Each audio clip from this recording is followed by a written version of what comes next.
Tonight, we follow through on the extremely close vote to bring a people's budget to Cleveland. Issue 38 failed to pass by less than 1,400 votes.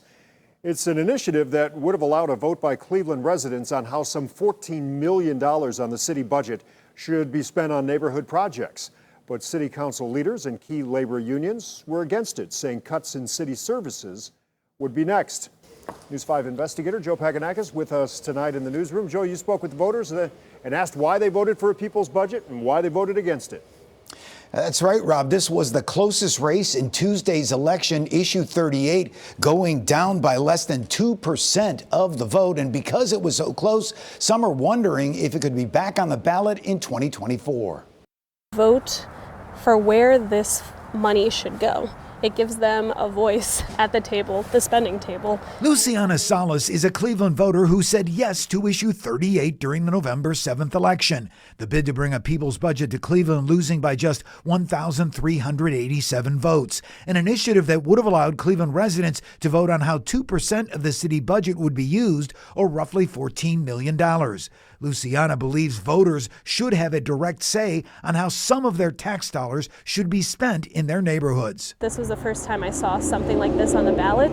Being a transplant from another large metropolitan city to Cleveland, I was expecting that it was already something that Cleveland had. But Ward 6 Cleveland voter Rob Render, who signed the petition to put issue 38 on the ballot and voted against it, says homeowners can have direct involvement in city government by working with their council member and attending neighborhood meetings.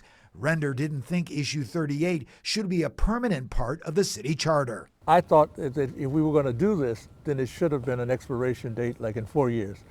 After 4 years, let's see whether or not we want to renew this thing. This would have created another layer of bureaucracy, another shadow government. Cleveland Council President Blaine Griffin was pleased issue 38 was defeated, concerned it could create cuts in crucial city services like police, fire, and EMS. Griffin says he understands why key labor unions were against the initiative. The unions seen the fact that if you take $14 million out of a budget, that eventually some of their workforce will get cut.